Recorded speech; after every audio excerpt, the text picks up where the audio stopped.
Hi all, how are you? இன்னைக்கு challenge number 11. Spend time for your hobby.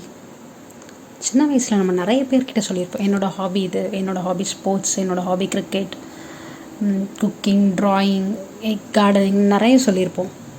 சின்ன வயசில் அதெல்லாம் நம்ம பண்ணுவோம். இப்போ அதுக்கான டைம் நமக்கு இருக்கா?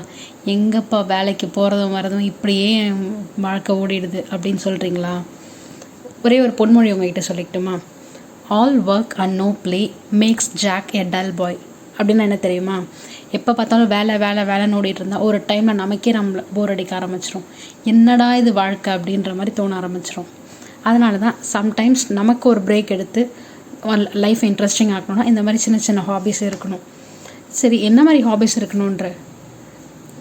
நம்ம க்ரியேட்டிவாக ஏதாவது ஒன்று இருக்கலாம். பெயிண்ட் பண்ணியிருப்போம், ட்ராயிங் இருக்கும், இல்லை குக்கிங், பேக்கிங், ஸ்போர்ட்ஸில் ஏதோ ஒன்று புதுசாக கற்றுக்கணுன்னு ஆசைப்பட்டிருப்போம், கிட்டார் வாசிக்கணுன்னு ஆசைப்பட்டிருப்போம், இல்லை பாட்டு பாடலாம், ஏதோ ஒன்று. Just engage your self. ஒரு நாளைக்கு ஒரு சின்ன பிரேக் எடுங்க. ஒரு 30 minutes ஆகுது மினிமம் ஒரு நாளில் எடுத்து அந்த டைம் அதுக்காக ஒதுக்கி நீங்கள் அந்த டைமை என்ஜாய் பண்ணுங்கள். ஹாபினாலே என்ன? அந்த ஒர்க் நம்ம என்ஜாய் பண்ணி பண்ணுறது தான். அது நம்மளோட லெஜர் டைமில் பண்ணுறது தான் நம்ம ஹாபின்னு சொல்லிட்டு சொல்கிறோம். கரெக்டாக? உங்களுக்கு இது வரைக்கும் எனக்கு எந்த ஹாபியுமே இல்லை, என்ன இருந்ததுன்னு கூட எனக்கு ஞாபகம் இல்லை அப்படின்னா இப்போ புதுசாக ஒன்று டெவலப் பண்ணுங்கள்.